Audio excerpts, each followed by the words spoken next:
Murmures du Sahara. Anciens échos dans les sables du temps. Le désert du Sahara. Un vaste océan de sable. Il s'étend à perte de vue. Mais ce paysage apparemment désolé recèle des secrets.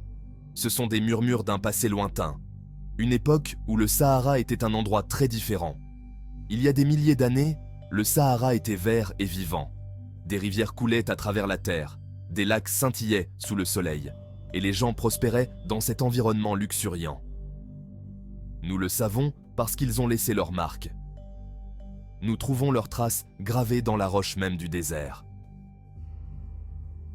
Le désert du Ténéré au Niger abrite certaines des œuvres d'art rupestres les plus spectaculaires au monde.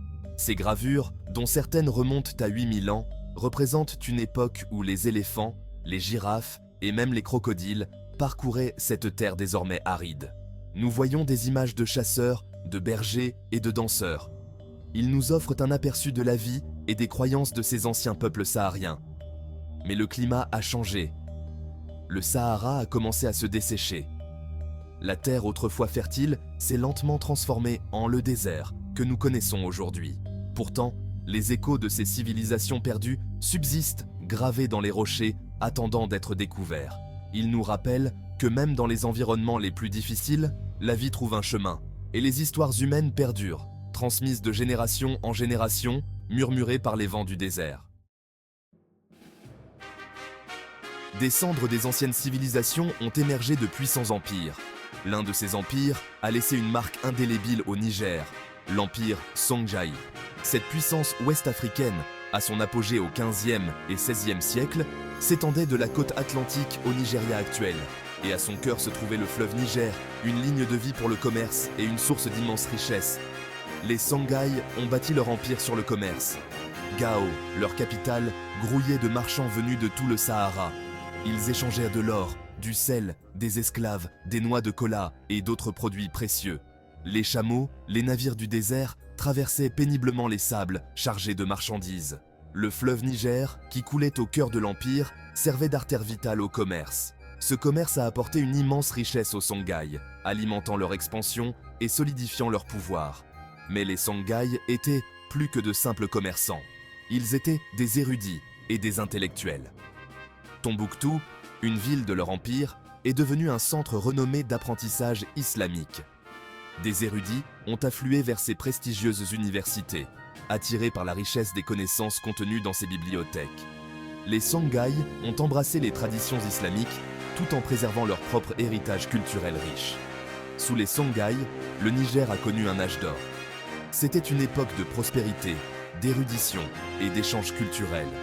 Les échos de cette époque résonnent encore aujourd'hui, nous rappelant le pouvoir durable du commerce, de la connaissance et de l'interconnexion des civilisations. Alors que l'empire Songhai dominait l'ouest du Sahel, une autre civilisation fascinante s'épanouissait plus à l'est, les royaumes Haoussa. Ces royaumes, bien que moins centralisés, étaient tout aussi influents et prospères. Cet ensemble de cités-États indépendantes, dispersées à travers le Niger et le Nigeria actuel, a développé une culture unique et durable. Chaque cité-État avait ses propres coutumes et traditions, mais toutes partageaient une identité commune. C'était un peuple lié par une langue commune, le Haoussa, et un héritage commun. Leur langue servait de lien unificateur, facilitant les échanges et la communication entre les différentes cités. Contrairement au pouvoir centralisé des Songhai, les royaumes Haoussa étaient décentralisés. Cette structure décentralisée permettait une grande autonomie locale et favorisait la diversité culturelle. Chaque cité-État, avec son propre dirigeant, fonctionnait de manière indépendante. Les dirigeants locaux prenaient des décisions adaptées aux besoins spécifiques de leur communauté. Kano, Katsina, Zaria, Gobir et d'autres, chaque cité-État avait sa propre spécialité, son propre caractère. Par exemple, Kano était célèbre pour ses marchés animés et ses artisans talentueux. Pourtant, elles étaient toutes reliées par un réseau complexe de commerce et de diplomatie. Ce réseau permettait non seulement des échanges économiques, mais aussi culturels et intellectuels. Les Haoussas étaient des commerçants réputés, leurs caravanes sillonnant le Sahel. Ils parcouraient de longues distances pour échanger leurs marchandises, établissant des liens avec des peuples lointains. Ils ont établi de vastes réseaux commerciaux, qui s'étendaient vers le nord, à travers le Sahara, jusqu'en Afrique du Nord, et vers l'est, jusqu'en Égypte, et au-delà. Ces routes commerciales étaient vitales pour l'économie des royaumes Haoussa. Leurs caravanes transportaient des articles en cuir, des textiles, des noix de cola et des esclaves, reliant diverses communautés et étendant leur influence au loin. Ces échanges ont enrichi les cultures locales et renforcé les liens entre les peuples. Les réseaux commerciaux Haoussa étaient parmi les plus sophistiqués de l'époque, facilitant non seulement le commerce, mais aussi la diffusion des idées et des technologies. Les royaumes Haoussa ont développé une riche tradition artistique. Leur art reflétait leur vie quotidienne, leurs croyances et leurs aspirations. Leur architecture, avec ses bâtiments en briques de terre crues distinctifs et ses dessins complexes, est encore admirée aujourd'hui. Ces structures témoignent de leur ingéniosité et de leur sens esthétique. Leurs textiles, tissés sur des métiers à tisser étroits, étaient réputés pour leur beauté et leur savoir-faire. Chaque pièce de tissu était une œuvre d'art en soi, et leur travail du métal, en particulier leurs épées et leurs couteaux, était très recherché dans toute la région. Les forgerons Haoussa étaient connus pour leur habileté et leur précision. Le peuple Haoussa, par son art, son commerce et sa résilience, a laissé un héritage durable en Afrique de l'Ouest, un témoignage de son ingéniosité et de sa capacité d'adaptation. Leur histoire continue d'inspirer et de fasciner les générations actuelles. Section 4. Le sultanat d'Aïr, gardien des oasis et maître des vents du désert. Au cœur du désert du Sahara, où des montagnes imposantes s'élèvent du sable, se trouvait le sultanat d'Aïr. Ce royaume, niché dans l'immensité aride, était un véritable joyau caché. Ce royaume berbère, fondé au XVe siècle, s'est taillé une existence unique dans cet environnement impitoyable. Les ruines historiques et l'architecture ancienne témoignent de leur ingéniosité et de leur résilience.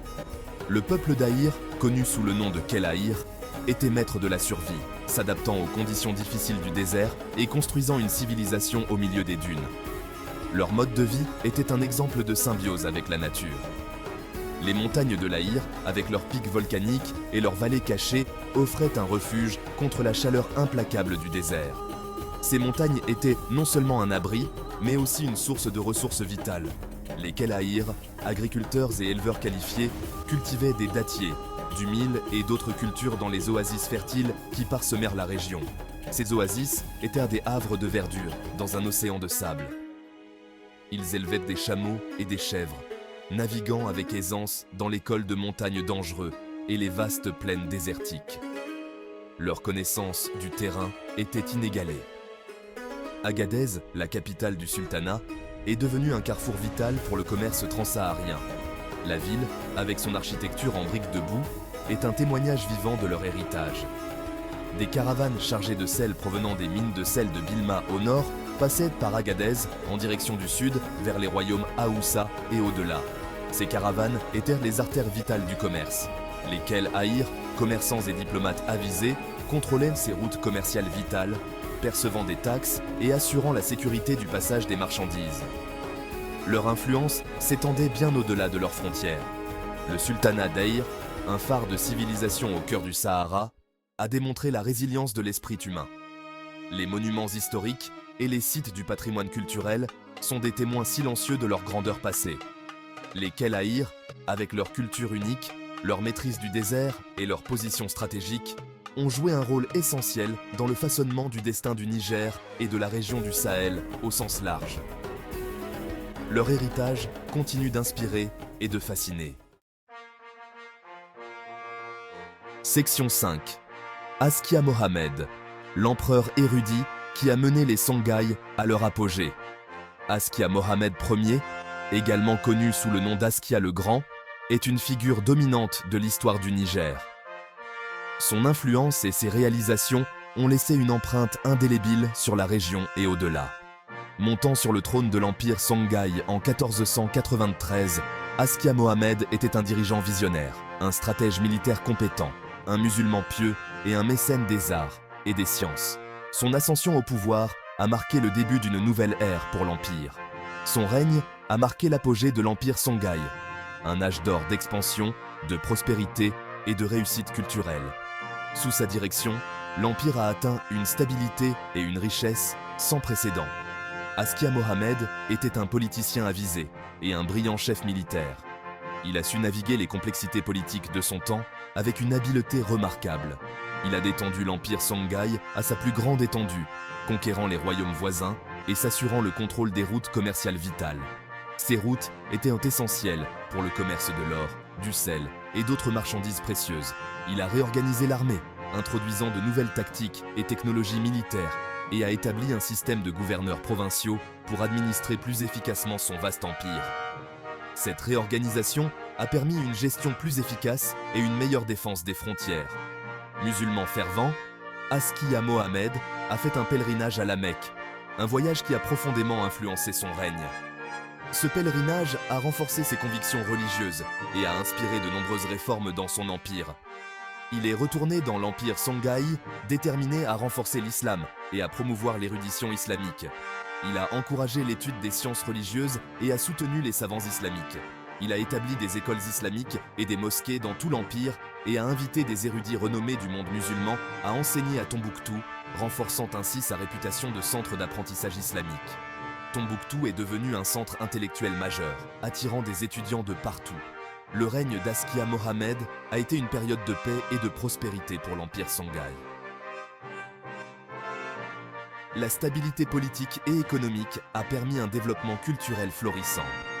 Le commerce a prospéré, les arts et les sciences ont prospéré, et Tombouctou est devenu un phare de savoir et de culture, attirant des érudits et des étudiants de toute l'Afrique et au-delà. Les bibliothèques de Tombouctou étaient remplies de manuscrits précieux, témoignant de l'importance de l'éducation. L'héritage d'Askia Mohammed, en tant que dirigeant juste, administrateur compétent et mécène de l'apprentissage, a consolidé sa place parmi les personnalités les plus influentes de l'histoire du Niger. Son impact se fait encore sentir aujourd'hui, et son règne est souvent cité comme un modèle de leadership éclairé.